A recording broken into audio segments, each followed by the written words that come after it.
Hey everyone, welcome back to the Caderna podcast. I'm your host, Brian Caderna. In today's episode, I'll be interviewing Jennifer Farrell, and we discuss her unique business strategy called the Triangle Method. If you're not familiar with Jennifer, perhaps from TV, let me give you a quick bio. Jennifer Farrell is a celebrity designer and television host. She became nationally known hosting the long-running series Find and Design, and currently hosts the hit shows Million Dollar House Hunters, Find Me a Beach House, and Most Amazing Homes. As the founder of Jennifer Farrell Designs, she's won many accolades over her career, and her work has appeared in Luxe Magazine, Entertainment Weekly, House and Garden, The View, and much more. Her most popular venture has been the Jennifer Farrell Collection, featuring hundreds of furniture and decor pieces at over 1,400 stores nationwide. She is a spokesperson for Realtor.com and a brand advocate for ForeverLawn. In today's episode, we focus on that unique strategy called the Triangle Method as we discuss her design, TV, and brand partnerships, a three-pronged approach to diversify her business pursuits. Jennifer's advice on recession-proofing yourself translates well no matter what business you're in. We cover together the creative process, breaking through in modern media, the power of collaboration, real estate trends, and of course, plenty for fans of interior design. But before we start, I'd just like to remind everyone to please subscribe and leave a review wherever you're watching or listening today. Thank you, and without further ado, here's Jennifer Farrell. Is going to require work and time and sweat and toil. If money wasn't an issue, what would I be doing? Don't worry about it. You'll figure it out. Change is the only constant. The Caderna Podcast. Jennifer, welcome to the show. Well, thank you, Brian. It's great to be here. Yeah, thank you for joining us. You know, as I'm going through your bio, I'm like, man, you keep pretty busy. It seems like you're doing it all. I do keep busy, and I think one of the things we'll talk about today is the importance of diversification to keep you busy in life. Yeah, it seems that way. And is that something that you kind of stumbled into just as your career went on, or have you always been someone that wanted to do this, wanted to do that, and kind of, I don't want to say got bored easily, but always wanted something new and exciting? Yes, I've always wanted something to keep me busy and new and exciting, and I've always had multiple passions. Even as a little kid, I was, I was that child you'd put up on the soapbox to start tap dancing, but I also was the one building Barbie houses instead of playing with my Barbies. So I've always had multiple passions in both entertainment and design. And as my life and my career have progressed, in recent times, I've realized that the overarching title of my life is storyteller. So whether I am talking about real estate and how to achieve it and how to master it, or whether I'm discussing design or creating designs in people's homes or businesses, or whether I'm hosting a show and guiding homeowners to finding their dream home, I'm realizing that storyteller is really my overarching theme in life. Okay, that's interesting. And I always like to go back to the genesis and kind of see like how you got to where you are now and where it all began. You know, for instance, like when you were in high school or even in college, what piqued your interest? Did you always know you wanted to be kind of a creative or something artistic? Or was it more real estate and entrepreneurship? Like what were your interests, back then? Growing up, believe it or not, I'm a math nerd. And so I was always a scholar of sorts. And I went to Northwestern University, which I loved and has an amazing academic program, of course. But I also have always been very creative. So it's an interesting balance to be a business person and a creative. Those sometimes don't merge very well, but that does come from my youth. I went to a performing arts high school, and Okay. I knew that I wanted to. And my mom was so great. She took me all around the country, starting in sixth grade, looking for the right performing arts high school. And it was a 3-year exploration going literally from the top of our country all the way down. And when we found the school that I went to, which was the Sarasota Visual and Performing Arts Center, my mom packed us up and moved us there because it was not only an outstanding academic program, but or excuse me, an artistic program, but then the school it was in, Booker High School, had outstanding academics. So it was a really nice balance because, again, I was a math nerd and a school nerd, and I wanted to have both sides of that picture. And so in high school, I got to sing and dance and paint and draw and act and do all these fabulous artistic endeavors that really crafted who I am now as a business person. But then I also learned how to read and write and add in a decent way. So that has been a nice balance. And that's actually why I went to Northwestern. The same, I had auditioned at some really great programs and was accepted in some very interesting places for college. But Northwestern was my number one choice because obviously their academic program is, top notch. And then their theater program was top notch and their design program is top notch. So it really was sort of the blend of everything. So my genesis is that I'm now doing the same things that I did in high school and in elementary school, and I'm just getting paid for it now. Yeah, and that's a beautiful thing if you can kind of do what you love. Were your parents in the arts, or was that something that you kind of stumbled on your own? Stumbled on that on my own. My father was a military man who then he was a fighter pilot, and then he became a pilot for United Airlines. And my mother was a school teacher. My parents divorced when I was young, and my mom really kind of dedicated herself not only to teaching and rearing other kids, but to making sure that I had everything I needed. So she was a really great supporter. I mean, not too many parents would pack up and move to another town just so that their kid could go to the school they wanted to go to. Yeah, no, that's an interesting beginning.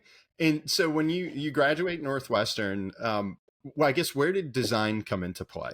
Because I know a lot of people, they view that as a passion or perhaps a hobby, that it's an exciting thing to kind of, make a blank canvas into something beautiful.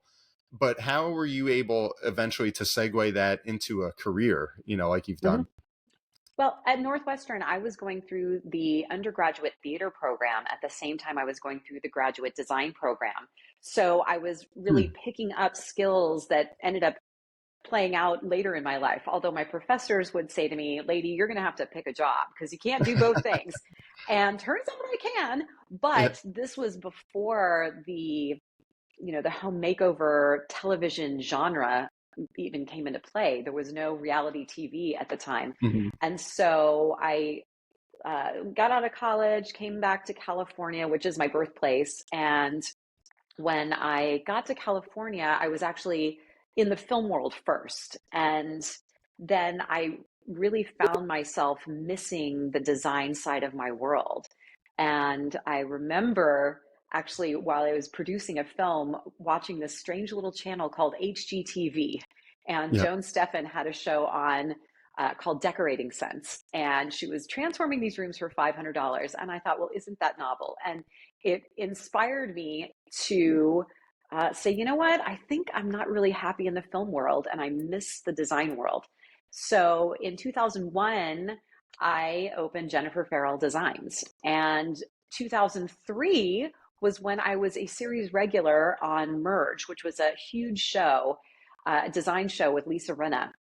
And so it wasn't very long after I opened my design firm that I landed a television show. And that wasn't necessarily intentional at first, but those two have really gone hand in hand now, where my design firm this is year 23 of my design firm. And I've been on TV now for over 20 years. Wow, that is pretty cool. And do you credit that to networking, or like where were you able to make some of those inroads? Because I know even, obviously, and I'm a total different world as a financial advisor, but I think, for any entrepreneur or any business owner, it starts out the same, where it's like, all right, I have this idea, I'm passionate about it. Now I've got to bring it out to the world. Where do I go? Where do I turn? Who do I call? What do I do? What were some of those first steps you had when you created Jennifer Farrell Designs? And then if you could also lead us into then where it brought you to TV. Well, that is an interesting journey because the TV part, I was sort of right place, right time, right skill set. And Okay. now I don't know if it translates the same way. So when I first started out as a designer and it was just me, that's really kind of where you're stomping the pavement a little bit and reaching Yep. out to, it's hard to get started as a designer. And I don't think that's any less true now than it was when I started. You really have to be reaching out to friends and friends of friends and Mhm. buddies of your dad, and so kind of getting that, as you said, networking, but you're networking in a very small circle first, Mhm. because design, as much as any business, is built on relationships. And so yes, you can do advertising, yes, you can do sort of structured networking, but relationships build design. It's much more so than design itself. And I Mhm. think any designer who's really succeeded in this business would agree with that the relationship element is something that you have to build and cultivate. So in the beginning, it gets a little bit slow. I will say that once I started doing my first show, that's when my design work did start building a lot, because I was in the public eye a lot more. And that was back when Sure. a reality TV design show was on a Friday night at 9 p.m. I mean, we had millions of watchers. So we had a very big audience. And that did, in my early years, bolster my design career. However, over time, the two sometimes have been not simpatico, because when I'm getting really busy on television shows, it becomes difficult to maintain the design side of the business, even though I have Mhm. wonderful people who help me do that now.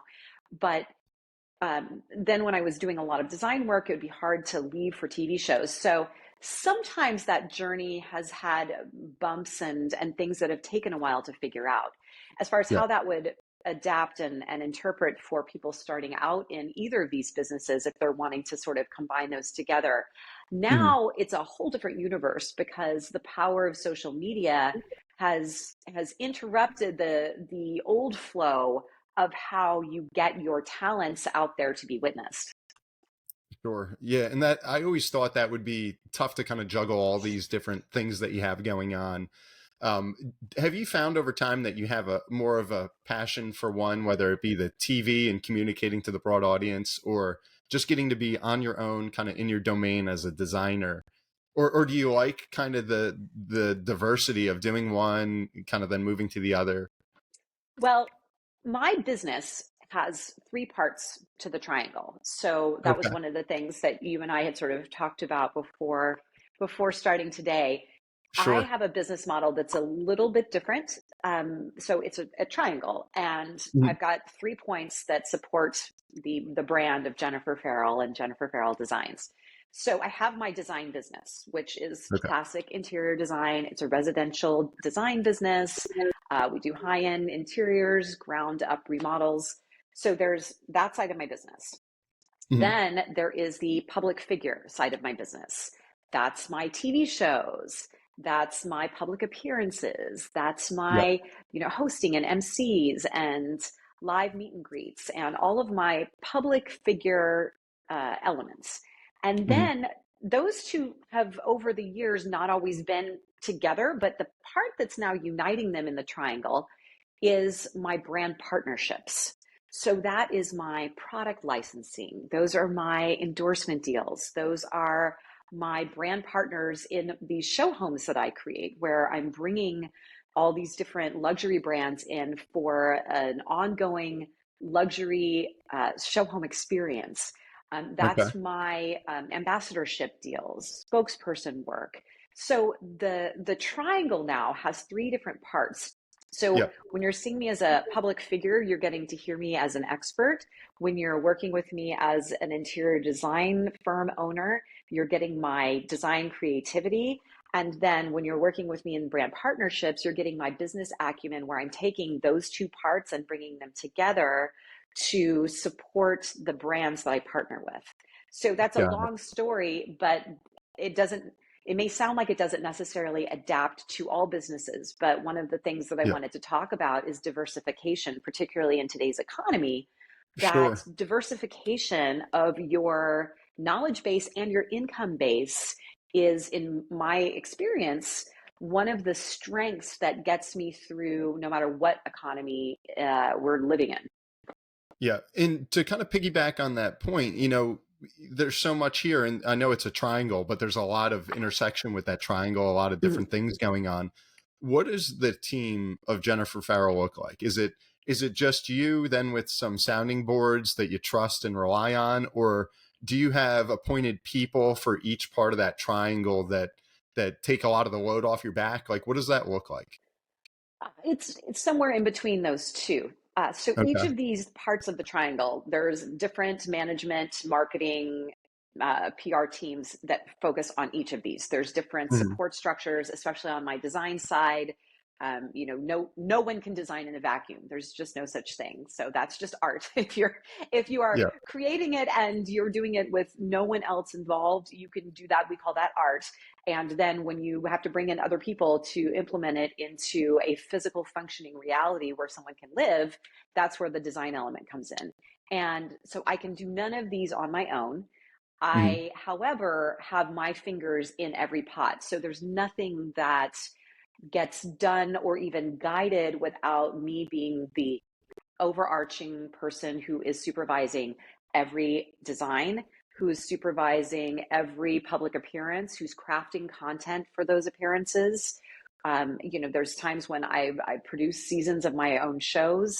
So I am involved deeply in all of them. But yes, there is a team of people who are working wherever they may work, because a lot of them work for me on the East Coast. I've got one person who works for me from Greece. So they may be all over the place, but I do have a lovely team that sort of focuses on one of those three parts of the triangle.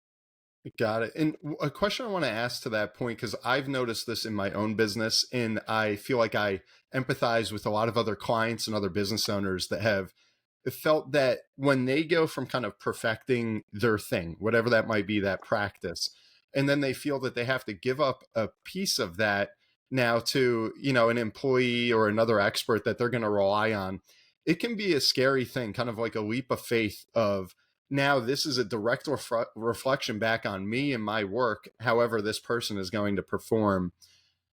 What was some of maybe your experience with that? Because obviously it started out as just Jennifer, and then it grew, and then it mushroomed into this big triangle now that's like all over the world. Can you take us through that? Did you have those nerves, or were you just like, hey, I'm just going to trust in this person I pick and let's roll with it? That is a great question. And it's one that I would say almost every business owner will attest. It's a long road to a good path with that, Hmm. because finding your infrastructure, I have some wonderful friends who are experts on how you build the infrastructure in your business. And I can honestly say I am not that person. What I can Okay. say is that I have tried many different paths, and some have been successful and some have not in terms of crafting that infrastructure. For Hmm. my own business, and I can't say this is going to work for all businesses, but for my own business, it has been a test experience with the staff that I've built, with the people that work with me. I have brought them on, the ones that I've brought on successfully, I brought them on in a small way first. We try things. And because of the way that my business works, everything is sort of project based. So whether that's with design, where we have a project that we're doing, we're designing a bathroom, we're building a house, Hmm. or when it's a television show, we have an episode of a TV show, we've got a new series. These are all project based concepts. And so I've been able over the years to test out different people in different capacities in terms of one project at a time. Let's see how you do in this role on this thing. And it could be something as small as a CAD artist. Actually, great example, Yep. because Litza, who I was talking about, who works for me in Greece, she's my CAD artist. And I think I tested her out on like a bathroom floor plan 15 years ago and said, do this for me. Let's see how things go. And we're 15 years later, and I'm still, Wow. messaging her at midnight because I know she's on a different time zone. So I think my road to success in building the infrastructure has really been allowing each person that I bring to my team to be tested out in a way that makes both of us comfortable. It's not like it's an exam and they pass or fail. It's really, do we fit? Do our energies fit? Do our business sensibilities fit? Learning each person and how they work, which is, I think, one of the biggest challenges of being a business owner, is learning how to communicate and navigate. That's something that is challenging because every person is different, and understanding how they work best, it may not be the way you work best. So understanding a common language for each person that you work with. So for me, it's really been the test on a project kind of experience and build a relationship. And what would you say is, because there's a lot that you're doing right now, what would you say is kind of the hardest thing that you've had to handle, whether it be in TV, dealing with the branding, or going back to your roots of designing? Do you feel like there's one that's kind of like a struggle, that it's maybe it's worth it, but to get it done, to manage it is a bigger lift than maybe the other two parts of the triangle? I think my show home experience is a big lift. Would I say it's the hardest? No, but is it the most time intensive and requires the most contribution from my brain pan, as well as from all of my support all around me and all of my brand partners? Definitely. So I create what I call a show house experience. So a typical show home is one where all these different designers come to one house. Somebody's organizing and producing this, and each designer takes a room, and they sort of, in some ways, they try to out design each other so that their space is the most memorable. And then the public comes in, they buy a ticket, they walk through the house, they see these amazing rooms, they're all so cool. An hour later, they're off the tour, and that's the end. So a few years ago, I've teamed up with Informa Markets, which is my marketing partner, and they are the parent company for the International Surface event, amongst many other fabulous trade shows. But the International Surface event is one of my main project partners, and I work with their marketing genius over there, Michelle Swayze, who is my right hand in all marketing development when it comes to the show homes.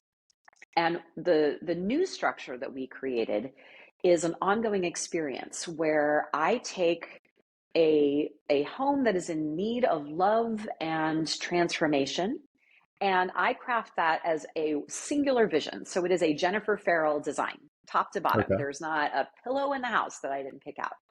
And so each one is themed, and we've built the model up over time, because I've done many show houses at this point, but we've really reached the pinnacle of our new format for that with Celeb Vineyard.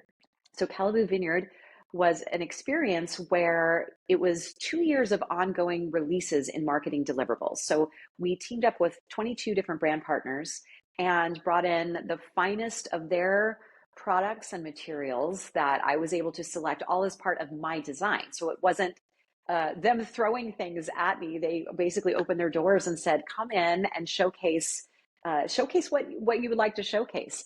And then we would do so many different layers of deliverables over, not just a social content, but we had our ongoing marketing release of emails and newsletters. I think we sent out 1.3 million emails to our targeted A&D community. We did virtual reveals of our different spaces, so you could actually see the completed design, sometimes more than a year before it was actually transformed. And they were photorealistic to the point that I can still look at a picture of the bathroom that is a photograph, and I can look at a picture of the bathroom that's a rendering from 2 years earlier, and I can't tell you which one's which. And I know the project pretty well.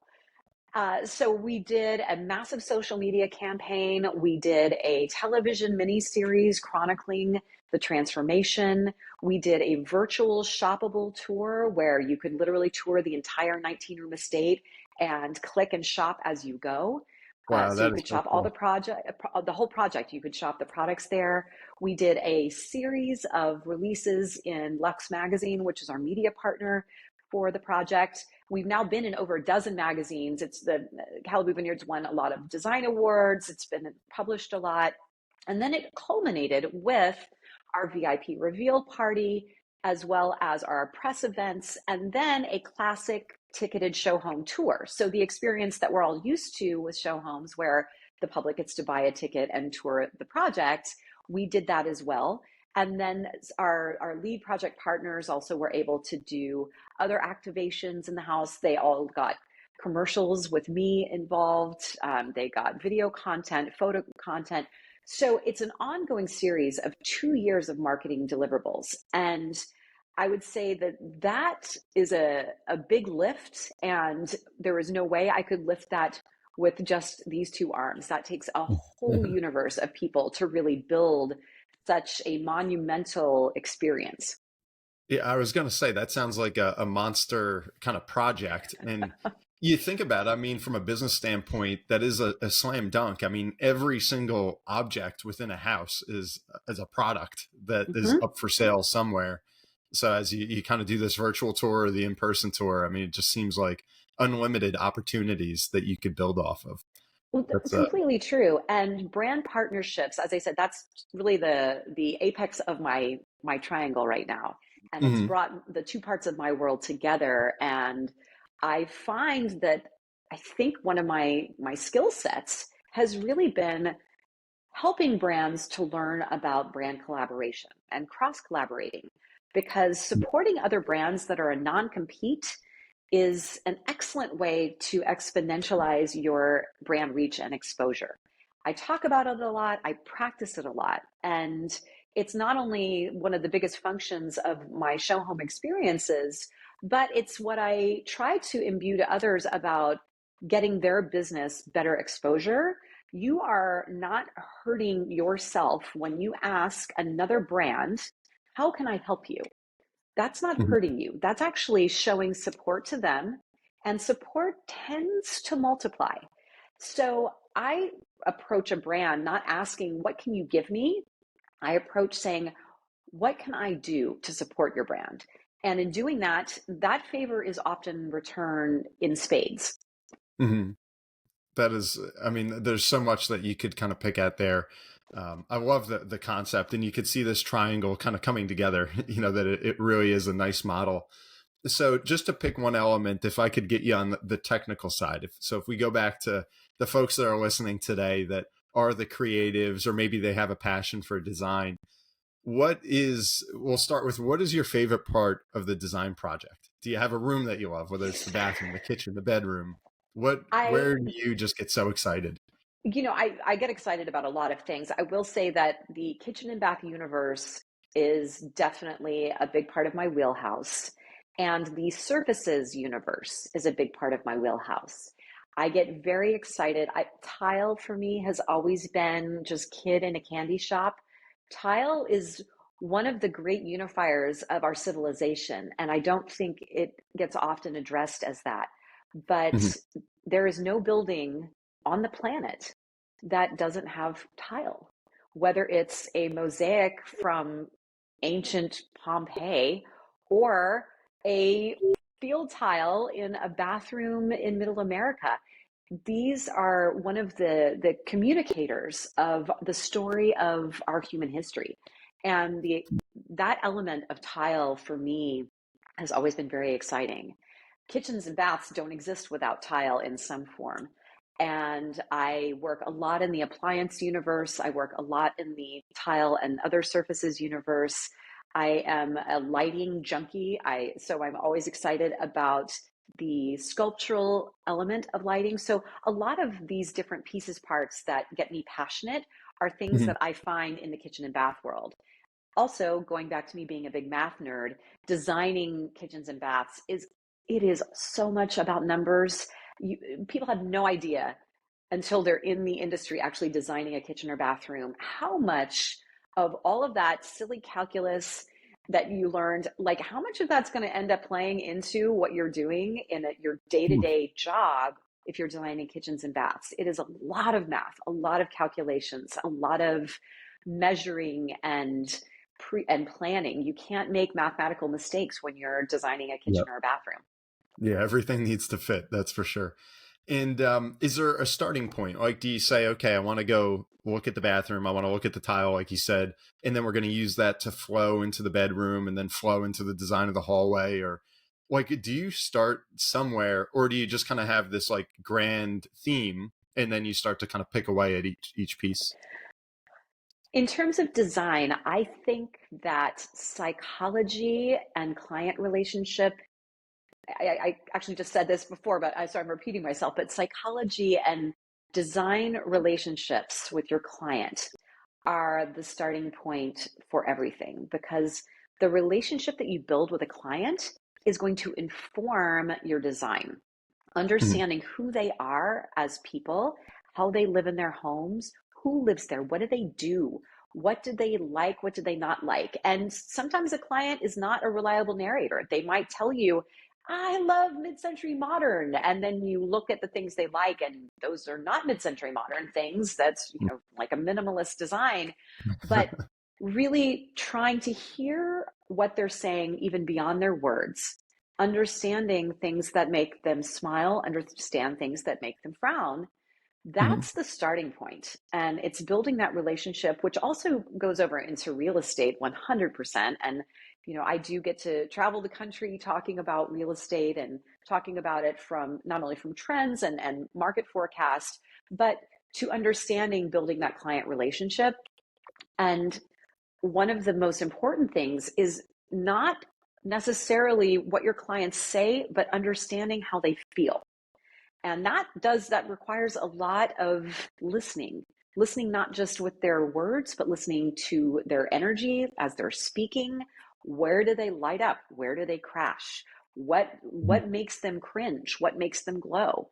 These are things that it does take time, but it's really about paying attention and building that relationship so that you understand. So to decide how you're taking a nuts and bolts element of a physical design as your inspiration, that's going to come from your client. Sometimes it ends up being a pillow that their grandmother crocheted 50 years ago. Sometimes it ends up being their dog, where they absolutely love their dog, and we're going to build something that's inspired by their dog's hair. Like, these are weird elements, but it's things that gets the They're heart unique. beating well. And that's where it's more about the psychology than an actual, this looks cool. Yeah. And so you get to know your client, you build that relationship, so you're on the same wavelength of what the project is going to look like.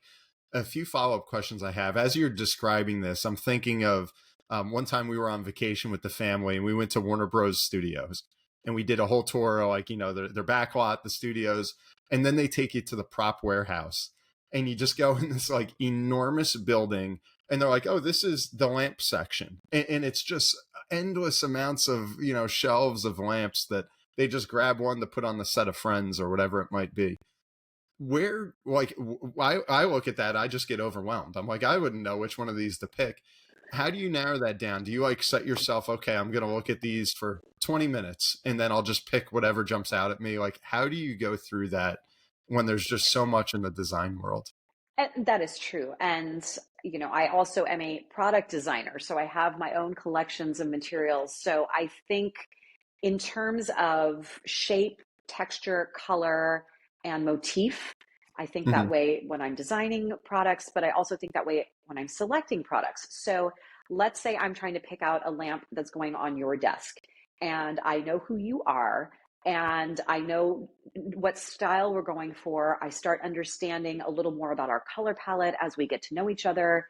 I start crafting what pieces are going to need to go in this space. And I know you're going to need your desk and your chair, and you're going to need a credenza, you're going to need a bookshelf, and then you're going to need a lamp.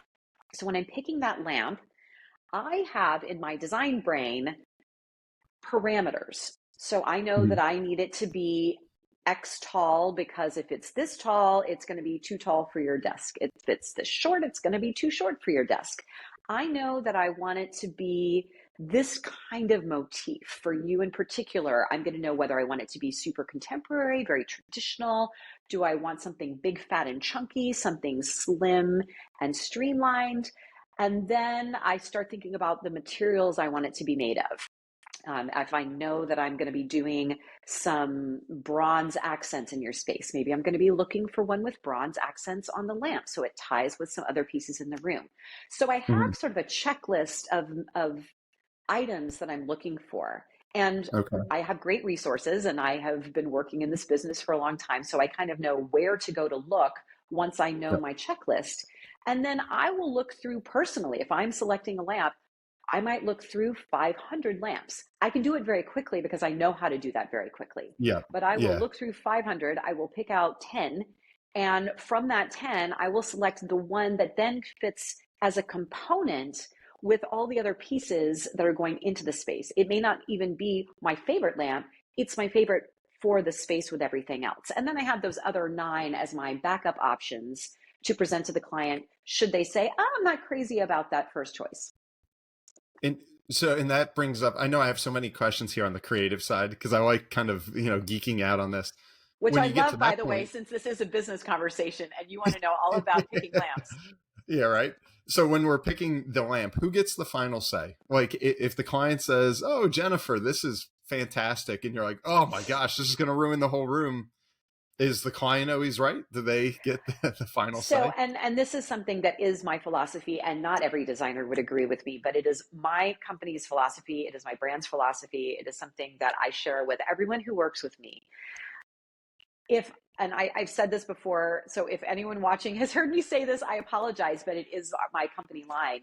If we have a client who says, I want a purple elephant in the middle of my living room, we are going to design the best room in the world around that purple elephant. And we're going to make the purple elephant make sense, because you cannot tell a client they don't love something. Mm-hmm. If they love it, there's a reason. You may not agree with it. And I never actually say no. I might guide a client to a better yes. So I don't say, no, that's stupid, that's ugly, we're not doing that. I may say, we could do the purple elephant, or we could do the pink elephant and have a purple pillow next to it. So I might present alternatives, but at the end, yes, the client is right, except when it comes to budget. And that's one where if the client says, hey, I have to have this refrigerator and I've got to have it for $50, there is a limit to what can actually happen in terms of budget. So if a client says, this is what we need, I can say realistically, that can be done, or financially, that dollar amount will not pay for this product. Okay. So that's something that kind of becomes a little bit of a harder line. But in terms of creativity, my job is not to make a Jennifer Farrell room. I get to do that with my show houses. It is my job as a designer for the residential client space to craft the best possible environment for my clients that feels like them. So there are some homes that I've designed over the years that never in a million years would it be the home that I would personally live in. And yet, as I'm designing it, I fall madly in love with it because I start seeing the things that make my clients happy. I start seeing it through their eyes. And then I try to craft in the best possible way to achieve that. Perfect. Yep. So there is some compromise to what the client ultimately wants. It's kind of like I've spoken with chefs that have said, I get the best lamb in the world and I serve it rare. If the customer wants it anyway else, they can go find another restaurant. So it sounds like you're a little like, we're going to work with the client first, but then, interject your talent. Well, and there is, this is where relationships in all businesses I do think are important, but the one thing that's different about being an interior designer is that your entire job is to go into someone's home that when you first start out, you don't even know, and completely change it, completely tell them a new way to live their lives. So this is a very invasive process. It's very personal. Client relationships in some ways never go away. I still have clients who call me from 20 years ago. And that's because you are invading their personal space and changing it forever. So in doing that, if you aren't willing as a designer to compromise to the things that touch their personal spirit and their hearts, then maybe maybe don't do it as a residential designer, because residential design, there are real people who are going to wake up in that bed that you picked, and they are going to make coffee in that kitchen that you made every single day, maybe forever. Mhm. And that is a very personal experience. So there has to be Sure. compromise and understanding that it really can't be it's my way or the highway, because it's not my home. Correct. Yep. Understood. And so last question I have for you, while we're on the kind of creative theme here. So the extent of my creativity personally, I assume would be writing. You know, I've wrote 3 books that have been published, and I love writing. I love being an author. That's kind of, I guess, as I look at this triangle of being a financial advisor and investor, maybe that's one of my parts of the triangle is author. The hardest thing I think any author will attest to is when you get writer's block and you say, this is what I want to do. And then you sit down with your computer or the typewriter or your book, and you're like, man, I've been here for an hour and I don't have a darn thing to put pen to paper. Do you get that in a property where you walk in one day and you're just like, I don't know where to go? And if you do have a writer's block of design, how do you get out of it? What's your strategy?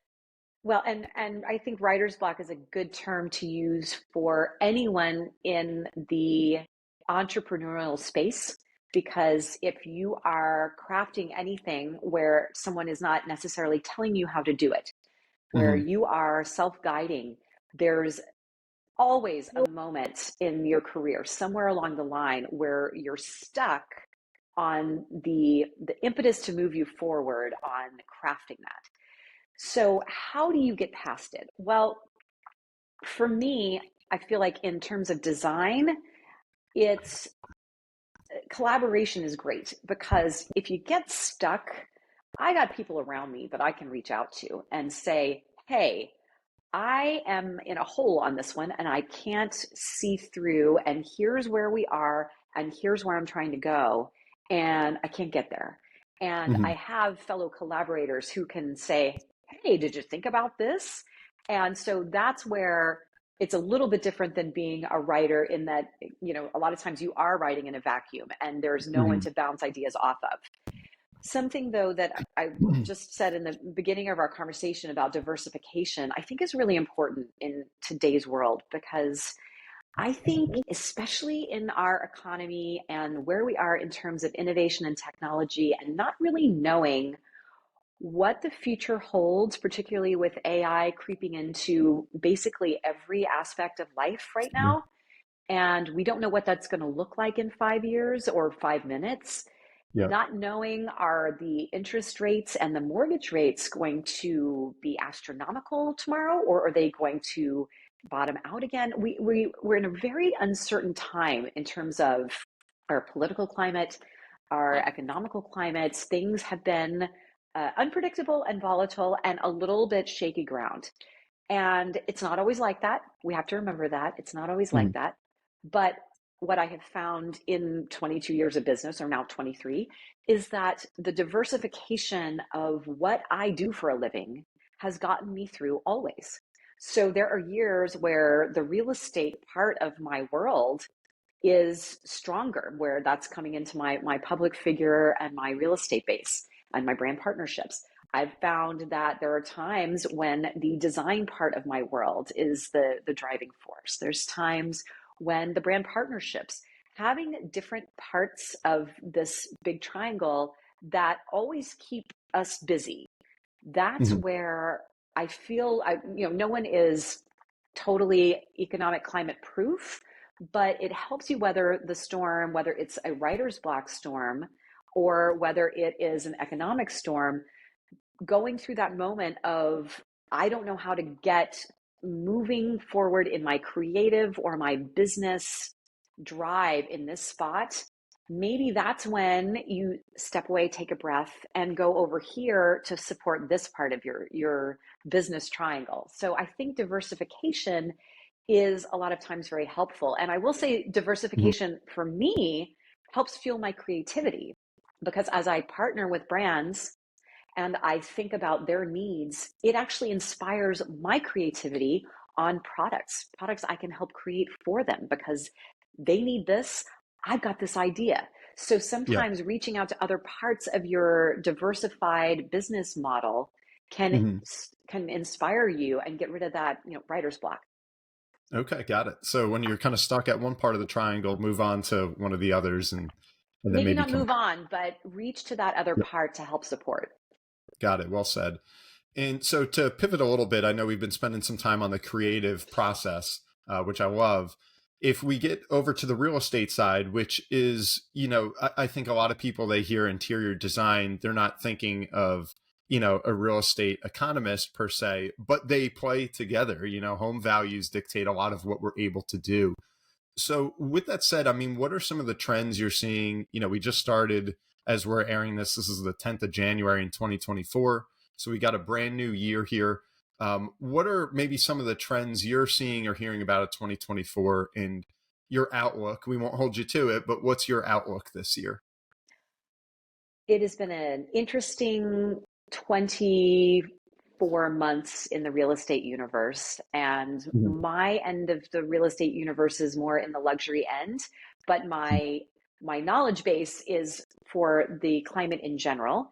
And I would say the experts in real estate, the ones who have survived and thrived, will also use the word diversification. They will say that your best bet to weathering an uncertain market is to diversify your business enough so that you may specialize in one area, but be open to other areas so that you can support, like if the luxury market isn't as strong, have another Mhm. base, have a base of rental properties, have a base of short-term rentals. There's different ways to support your real estate business. The forecast for 2024 is actually good. So Mhm. 2023 was it was probably the hardest year in the real estate industry, even from the people that I know and work with who are the top agents in the country. They've said Mhm. this was the hardest year of their careers, that it was so wildly unpredictable. It was so impossible to really do the things that you did before consistently with success and have them still work. Mhm. Client expectations were too high, just like the mortgage interest rates were too high. We had, and historically, they're not actually that high. We're just spoiled now because we've been used to Sure. these absurdly low mortgage rates that have really been devalued, and now we're all getting bitten in the backside because of that. Yep. But this past year of 2023 has been the most challenging year in real estate in my memory since I bought my first property in 1996, I think. Mhm. So it's been a crazy year. The forecast for 2024 is that the mortgage interest rates are going to be going down. They're Yeah. going to hopefully go down enough that buyer confidence escalates. Seller expectations have started to shift because sellers are starting to understand that you can't necessarily always get the top of the bubble dollar on a sale, particularly when buyer confidence in mortgage rates is not there and when an economy and political climate is uncertain. Those are things that make people a little hesitant to buy. Sure. This year, though, we're all coming kind of away from that 2023 spike on the mortgage rates. And Yep. so people are getting excited in the buying climate again. And so the climate is turning. The key to remember is that there will always be people who buy a house. Mhm. There will always be people who buy a house. So, in knowing that there will always be buyers, then the sellers, their job now is to manage expectations. It may take a little longer to sell than when the market's on fire, but maybe that's not exciting for you as a seller. But what that means is we have a steadier economy in the mortgage sector as well as in the home sales sector. when we've got buyers who are thinking a little more thoroughly about a purchase before making it. That means they're committing to that purchase. That means you're going to have fewer of them fall out of escrow. And every time a house falls out of escrow, there's frustration on all parts. So there's a good outlook for 2024. The key is that the agents also have to be prepared to diversify and be patient and consistent. And you can't just rest on your laurels as an agent right now. This is not the time. This is the time to double down on relationships, on marketing, on networking. I hate the word networking. I do, because it always sounded so artificial to me. And I've realized, wait a minute, that is all I do in my business all day long is networking, building those relationships. It's absolutely fundamental in the real estate sector. Got it. So kind of going back to those basics of what made you successful in the first place. Mm-hmm. And as we talk about some of these trends, I think when people hear real estate, they look at what's happened over the past, 4 years, just to have kind of recent memory since COVID and everything. You have this mass exodus, from a lot of the cities, where we're leaving the metropolis, we're going to suburbia. And then furthermore, especially where I'm from, I'm in Jersey and operating in the, the New York City area, you're seeing condos on top of condos on top of condos that it seems like they're building them faster than could possibly be filled up. You're obviously on the West Coast. I don't know if that trend is very similar, but how is that affecting what you do? I mean, are millennials and new buyers, are they looking for smaller, for convenience? Is it shifting kind of the idea of what a home looks like? I think that your iPhone has shifted the idea of what the world looks like, because now millennials will grab their phones and in 30 seconds, they can see 30 different designs of stunning spaces that suddenly they not only seem achievable, but accessible because they're right there in their phone. And that's not how design was translated 10 years ago. 10 years ago, if you wanted to see the latest in design, you went to a magazine stand and you picked up a magazine and you flipped through it to see what was the hot stuff. So the accessibility of high-end design is so immediate with these fabulous inventions called cell phones and on Instagram and other sources where the more millennials and other generations can access design quickly. How is that translating in terms of business is that I think what I'm sort of seeing is I'm seeing some response from people in the, I'd say 35 and under bracket, that they saw it on Instagram, they loved it, but they couldn't figure out how to achieve it in their own space. And they've made some trial and error attempts. They bought this great couch, but the couch doesn't fit. And it looks so good in the Instagram photo they saw, and they, just were so excited, and it doesn't work in their space at all. So I think that it's managing expectations as well, that just because you see it on Instagram and it looks so great in a photo does not necessarily mean it's easy to translate that into your own home. And that is what interior designers do. It's our job to figure out all the pieces, parts that go into making the vision something that's reality for your space. So I do think that the way the home space has changed a lot, it is definitely based on communities, because some areas are very condo driven, some areas are spec home driven, some areas are more single family, unique ground up builds. California is very much a remodel state. We are a place where, especially in the greater Los Angeles area, which is where I'm based, so many homes, there really aren't spec home communities. That once you get out of the Los Angeles basin, yes, but in Los Angeles proper, that doesn't exist. Every home is like a unique custom home. A lot of them are older and have been remodeled. And the ones that are being built from the ground up, nowadays, we don't really have any financially accessible ground up builds in Los Angeles. We might do additions. No, we might do additions, but really, if it's a custom home build, I mean, I don't really know any ground up custom home builds that are less than $5 million in the Los Yeah, Angeles basin. So it depends on where your market is. got it. And I think that especially in the Los Angeles area and Southern California to an extent, I Hmm. think that if there's a millennial buying a home of that budget, they are willing to open up to the idea of having an interior design team supporting them in making that journey so that it's a completed, fleshed out home. I think it does become budget challenging sometimes when if you're in your first one bedroom condo, hiring an interior designer, that Yeah, it may be doesn't a make little sense. spooky. But Yeah. it does sometimes. So it really just depends on the needs. And a lot of times designers end up costing less than trying to do it yourself and failing. Yeah, true. Good point.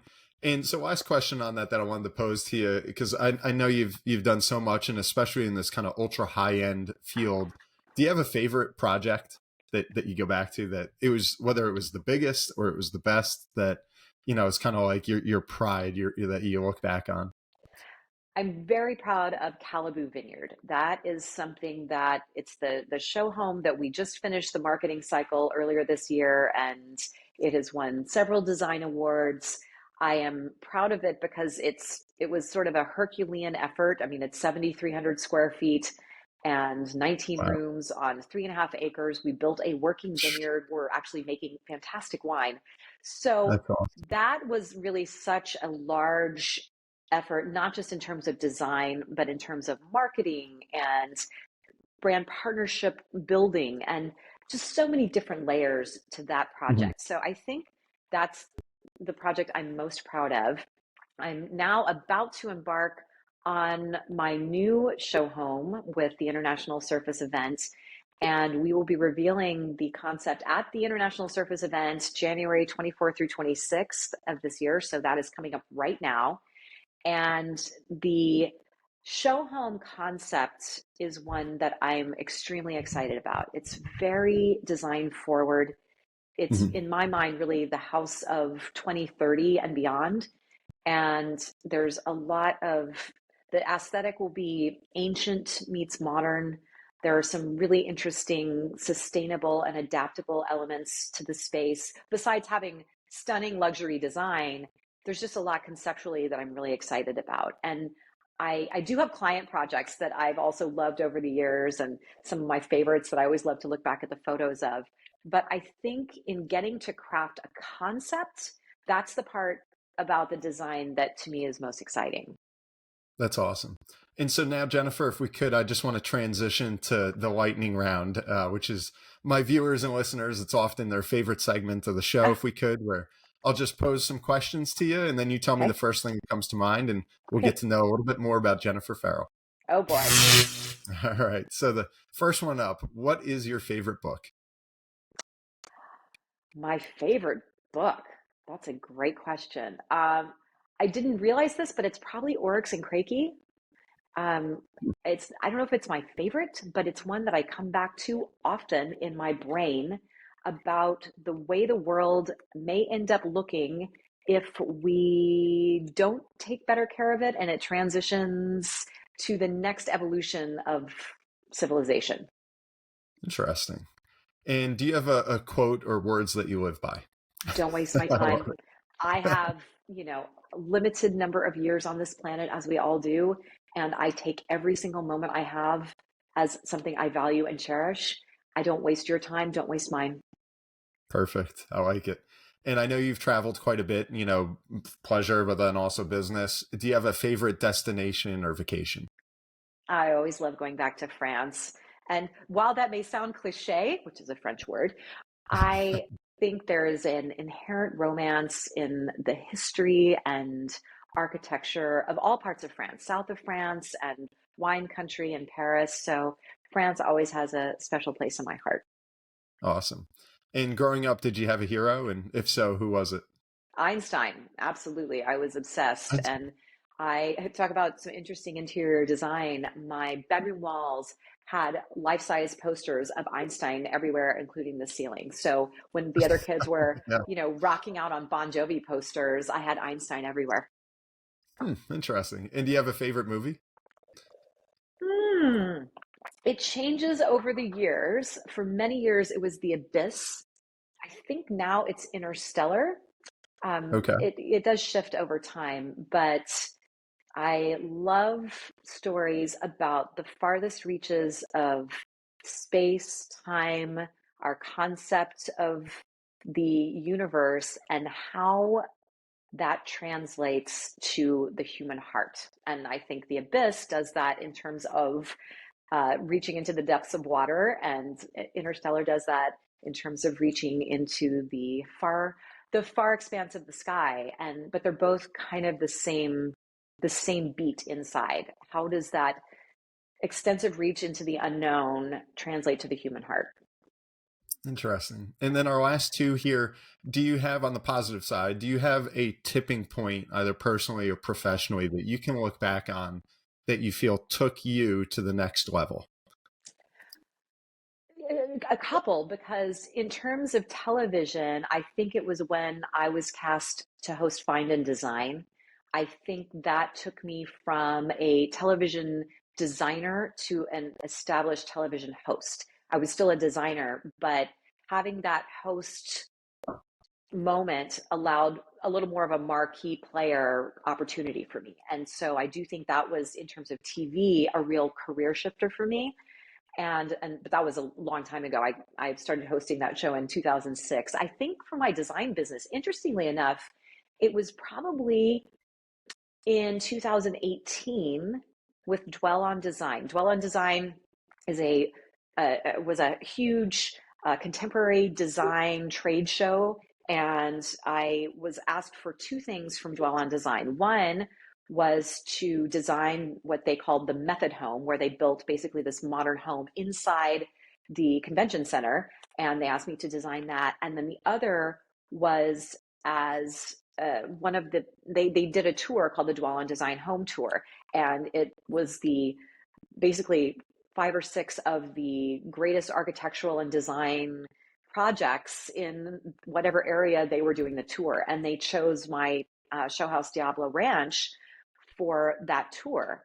And I think those two moments for the design community and the architecture and design community, I think there was a shift in how I was perceived as a brand, because even though I'd had a very successful design business for many years, having that opportunity, I think a lot of people in the design community stopped looking at me as, oh, she's that TV girl who designs.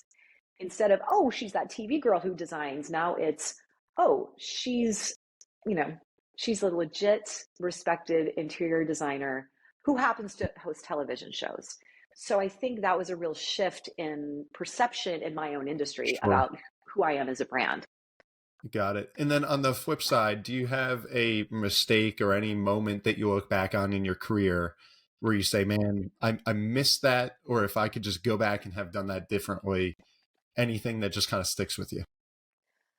Gosh, I don't know. I'm sure there are some fabric choices I would have made differently in design. There's real estate purchases that I wish I made that I didn't, and I should have We all jumped have in. those. Yep. We all have those. Like, darn it, why didn't I buy that thing? I think though, there really aren't a lot of experiences for that. I don't really think of experiences in that way. I Mhm. often say, I have never failed. I've only done things that didn't work out the way I planned. And I know that's sort of paraphrasing Edison a little bit about light bulbs, but I do actually feel that way genuinely. There are things that I have done that did not work the way I thought they were going to work. But there's very little that I have done that I didn't learn something from that experience and then not regret doing that, because then I learned something that I was able to translate into a better experience. So I think on that one, my mom says I always see things with rose-colored glasses. Maybe I do, but I do feel that I don't really think there's too many things that I've done that I regret. There's only things that didn't Perfect. quite go the original intention, but I was able to pivot and take that to Yep. success. And to learn and move on. That's Yeah. awesome. So I know, Jennifer, I know you're busy. I know you've got a lot of exciting projects and things going on that you alluded to a moment ago. if people want to know more, where can they follow you, and what's next up that they really got to keep their eyes out for? Yes. Okay. So I will rattle this off quickly. Please follow Sure. me on Instagram at Jennifer Farrell Designs. That's Farrell. So Jennifer Farrell Designs, or you can follow me on Facebook. Same thing at Jennifer Farrell Designs. My website is jenniferfarrelldesigns.com. You can check me out, see all about me. But I have my wonderful livable luxury tile collection with Louisville Tile that the spring 2024 collection is launching at the International Surface event, January 24th through 26th in Las Vegas at the Mandalay Bay Convention Center. At the same time, we will also be unveiling our new Surfaces Show Home concept at the show. So if you are in the Las Vegas area, it is an amazing show. It's the largest Surfaces show in the country. You won't want to miss it. I also will be at KBIS, which is the kitchen and bath show in Las Vegas in February. We'll be doing all sorts of fun stuff there. And then I will be at High Point, which is in North Carolina in April. I'll be speaking there and I'll have some huge announcements to make. So those are all the fun things. Plus, keep watching my TV shows. I know you've got your DVR set for $1 Million House Hunters. But keep watching my shows, and that's a little bit about what I'll be doing this year. Awesome. And we'll definitely put links to all of that in our show notes today so everybody can follow and stay up to date, with your latest goings on. So Jennifer, thanks so much for making the time today. I love that triangle method of approaching business. I think a lot of people have some takeaways that they can implement on their own as well. So thank you very much for making the time today, Jennifer. Thanks a lot, Brian. Yep. And everyone, please keep on tuning in and subscribe wherever you may be, whether it's on YouTube or wherever you get your podcasts. I'm your host, Brian Caderna, and we'll see you next time.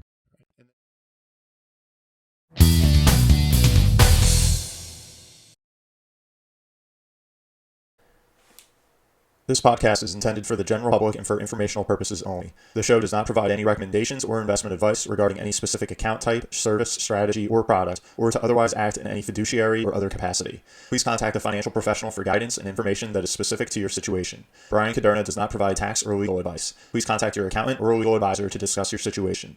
Guest speakers and their firms are not affiliated with or endorsed by Park Avenue Securities, Guardian, or Caderna Financial Team, and opinions stated are their own. All investments contain risk and may lose value. Past performance is not a guarantee of future results. References to specific securities, asset classes, and financial markets are for illustrative purposes only and do not constitute a solicitation, offer, or recommendation to purchase or sell a security. Brian Caderna is a registered representative and financial advisor of Park Avenue Securities, LLC, PAS. OSJ 300 Broadacres Drive, Suite 175, Bloomfield, New Jersey, 07003. Phone number 973-244-4420. Securities products and advisory services offered through PAS, member FINRA SIPC. Financial representative of the Guardian Life Insurance Company of America, Guardian, New York, New York. PAS is a wholly owned subsidiary of Guardian. Caderna Financial Team is not an affiliate or subsidiary of PAS or Guardian. California Insurance License Number 0K04194.